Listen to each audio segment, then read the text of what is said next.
suspension now and this court ruling. Well, it's tragic that it took two different court rulings to get OSHA to realize that what they were trying to do was basically a violation of the Constitution. Thank goodness they've actually, realized it and shut it down. Yeah, I mean, look, Ted Cruz, senator from Texas, has said that this administration is brazenly lawless. It's not just this, right? You had a number of other rulings, Supreme Court rulings, that this administration just blew off. I mean, look at Remain in Mexico, where the ruling was that they had to reinstate Remain in Mexico, and they never did it. And now you have, this push of forcing companies to force this vaccine on employees, even though many constitutionalists at the time said, this is unconstitutional. You cannot have the executive office force such a rule on companies. Do you think they will actually now not force it, or is he still going to try to blow off the law? I anticipate him to continue to try to blow this off. I mean, these guys, they have really flipped into an authoritarian mode. You look at the southern border, they're ignoring the courts there, and it's pretty obvious that southern border is a mess for America. 17,000 people distributed throughout the country just last month, the highest number in ever for October. 164,000.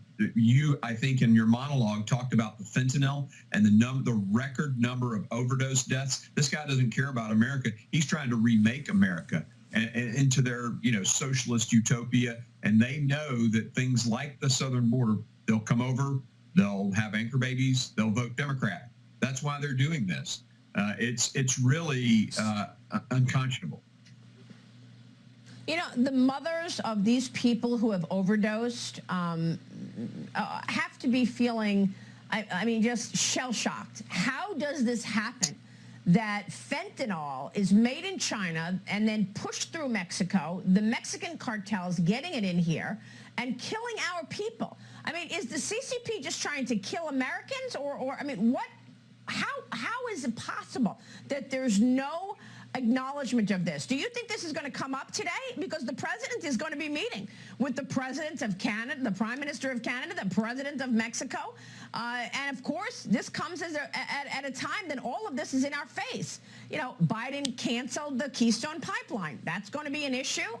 It obviously impacts Canada as well as the United States. He's talking about shutting down another pipeline. There's the crisis at the border. We have record numbers of illegal migrants coming in, getting arrested every day. The gotaways, I'm told it's 400,000 gotaways year to date, but of course we have no idea. Those are only the gotaways that were seen on surveillance video.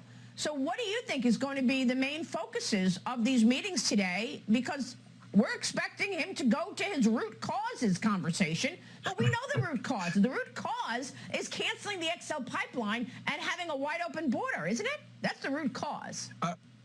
Absolutely, that's the root cause.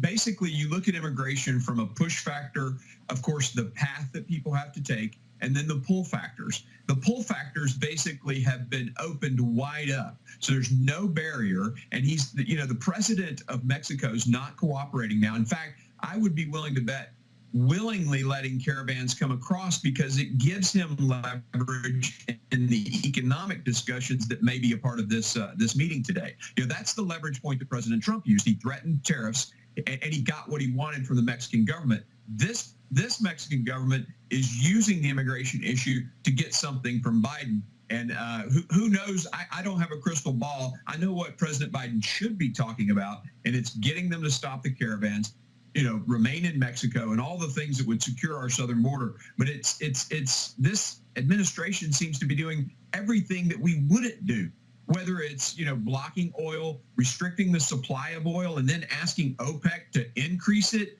to the Gazprom pipeline, and now investigating our oil producers as if they're somehow price fixing. I mean, you can't be this stupid, Maria, but that's exactly what they're doing.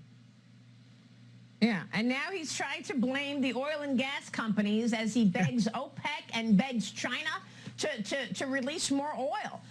It's just incredible what's happening right now, Congressman. I mean, the good news is America sees through this. Congressman, we'll keep watching it. Thanks very much, Congressman.